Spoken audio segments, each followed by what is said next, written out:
2004년 프로 데뷔. 무명이었던 김동현은 오로지 격투기 하나만을 바라보며 프라이드 여운이 남아있는 일본으로 넘어간다. 일본 격투기 단체 딥 입장에서도 단 이전 경력의 무명 김동현을 영입한 건 단순히 일본 선수들의 위상을 올려주려고 영입했던 게 분명하다. 딥의 예상을 비웃기라도 하듯 김동현은 1년 5개월 동안 8전 7승 1무 일본 선수들을 마구잡이로 때려잡는다. 이때 별명이 그 유명한 스턴건. 김동현 선수 펀치를 맞은 일본 선수들은 전기 충격기에 맞은 듯 픽픽 쓰러졌다. 딥 마지막 경기인 1무 승부 또한 압도적인 경기를 했음에도 명백한 편파 판정. 프라이드 이후 세계적인 단체로 성장하고 있던 미국 격투기 단체 UFC에서 아시아 시장으로도 눈을 돌리기 시작했고, 이때 눈에 들어온 선수가 일본 선수들을 때려잡고 있던 김동현. 아시아 최고 격투 시장인 일본에서 일본 선수를 압도하는 선수가 있다? 이런 선수를 UFC에서 놓칠 리 만무했다. 10전 9승 1무 전적의 웰터급 초신성. 김동현은 프로 데뷔 4년 만인 2008년 5월 UFC 데뷔를 했다. UFC 84. 제이슨 탄과의 역사적인 데뷔전. 국내 최초의 UFC 선수이자 한국인 MMA 세계 진출의 길을 처음 개척한 선구자이자 레전드 선수의 탄생이었다. 제이슨 탄전에서 예상과는 다르게 유도식 테이크다운을 많이 활용하면서 3라운드 TKO 승, 멋진 승리를 거두었다. 이어지는 대결은 당시 김동현과 함께 웰터급 기대주였던 맷 브라운. 어쩌면 김동현 격투 인생의 진짜 라이벌이라고 생각한 선수가 있다면 맷 브라운이라고 생각한다. 맷 브라운은 그 후 웰터급 랭킹 5위까지 올라간다. 제대로 된 지원 없이 열악한 환경 속에서 경기했던 김동현은 맷 브라운의 좀비력과 인자강력에 고전하지만 외미권을 탄생시키며 한 끗 차이 승리를 가져간다. 난적 맷 브라운을 넘어서고 파격적인 행보로 UFC 3전 만에 당시 웰터급 랭킹 9위 카로 파리시안과 대결한다. 누가 이겨도 박빙이었던 이 대결. 미디어와 외신들은 김동현 승리가 더 많았던 이 경기는 카로의 스플릿 판정승. 하지만 카로가 금지 약물에 걸리면서 무효 처리. 무패 커리어는 계속 이어졌다. 카로전 판정이 제대로 나와 김동현 승으로 바뀌었다면 김동현 위상이 더 높지 않았을까 하는 아쉬움도 남는다. 무효 경기로 바뀌었지만 커리어에 제동이 걸린 터라 조금은 돌아가야 했다. 역사적인 대회 UFC 100에도 출전했던 김동현. 승리의 중요성을 알게 된 김동현은 TJ 그랜트전과 아미르 사돌라전을 통해 안정적인 그래플링 경기로 완전 탈바꿈한다. 특히 그랜트는 김동현전 패배 후 라이트급 체급을 내려 5연승과 함께 에반더넴, 그레이 메이나드 등 라이트급 탑 컨텐더들을 이기며 라이트급 타이틀전까지 따냈지만 훈련 중 뇌진탕 부상으로 결국 타이틀전을 치르지 못하고 은퇴한 선수. 비운의 선수지만 김동현의 위상을 높여준 선수로 지금까지 평가되는 선수이다. 그리고 다시 찾아온 기회. 이미 유명했던 디아즈 형제, 동생 네이트 디아즈 대결 확정. 네이트 디아즈는 라이트급 타이틀전까지 경험하고 웰터급에선 패티스를 꺾고 랭킹 6위까지 올라 마스비달과 잠정 타이틀까지 했던 인물. 코너 맥그리거와 대결을 통해 격투기계의 슈퍼스타 중 한 명으로 등극한 인물. 하지만 당시엔 형인 닉 디아즈 그늘에 가려 있어 이름값을 더 높이기 위해선 김동현전 승리는 필수였다. 서로가 원하는 대결.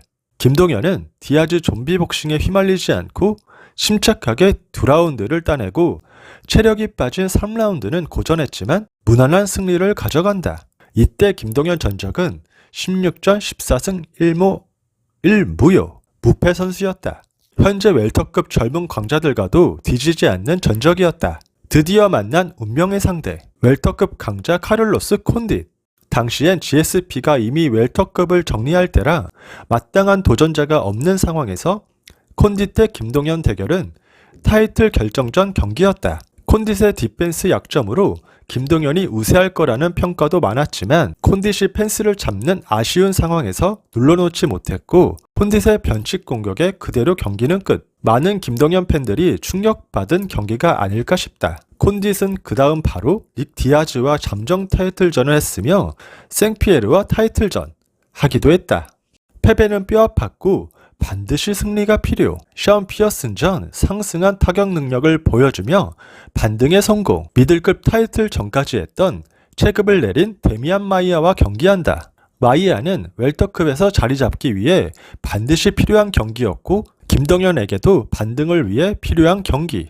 경기는 알 수 없는 근육 경련으로 허무한 패배. 추후 발언으로 추측해보면 아직 몸이 덜 풀린 상태에서 요상한 자세로 때린 엘보우로 인한 근육 경련이지 않을까 아쉬워했다. 마이야는 웰터급에서도 타이틀전을 경험한다. 실제 큰 부상이 아니었음이 밝혀졌고 4개월 만에 바로 다음 경기를 가진다. 김동현 선수의 전성기라고 생각하는 시절이기도 하다. 전성기 신체와 경험을 모두 가진 시기. 티아고전을 시작으로 시아르전 압도적인 경기력. 이미 웰터급 랭커로서 자리 잡은 김동현이 이제는 신성들의 타깃이 되는 시기이기도 하다. 그중 또 하나의 초신성 에릭 실바의 제물로 대진이 잡힌다. 새로운 얼굴이 필요한 웰터급에서 에릭 실바에게 거는 기대는 컸다. 기존과는 전혀 다른 경기 스타일로 나온 김동현은 지금까지도 명장면으로 남는 멋진 KO승을 거두며 초신성을 잠재웠다.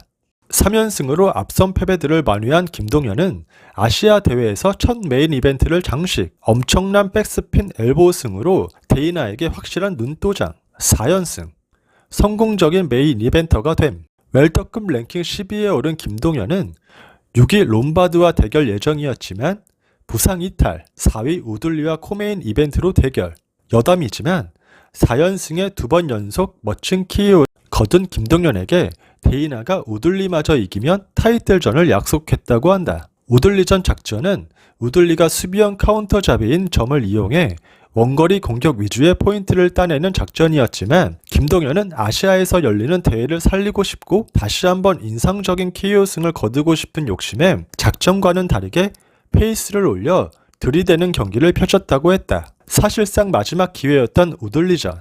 뼈아픈 패배는 컸다. 김동현의 멘탈은 강했고 그 어렵다는 패배 후 복귀전에서 멋진 서브미션 승을 거둔다. 역사적인 한국대회. 기존 상대는 지금의 스타가 된 마스비달과의 경기 예정이었지만 대회 직전 상대가 바뀌었고 무명 워터스를 상대로 한 수 위 기량을 보이며 멋진 승리. 이때 김동현은 커리어 최고인 웰터급 랭킹 6위를 기록하기도 한다. 하지만 1년의 공백기를 가졌고 웰터급도 많은 변화가 생겼다. 무엇보다 김동현 또한 나이 들어갔다. 현 김동현에게 적절한 매치. 랭킹 12위 사피딘과의 대결이 확정. 정말 박빙이었고 약간의 논란도 있었지만 스플릿 판정승으로 3연승.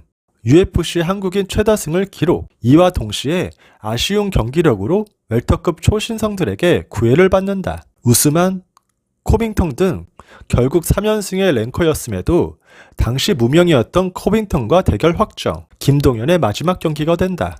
코빙턴 또한 타이틀전을 치렀으며 지금까지도 랭커로 메인 이벤트로서 활약하고 있다. 2017년 6월 코빙턴 전 패배 후 은퇴.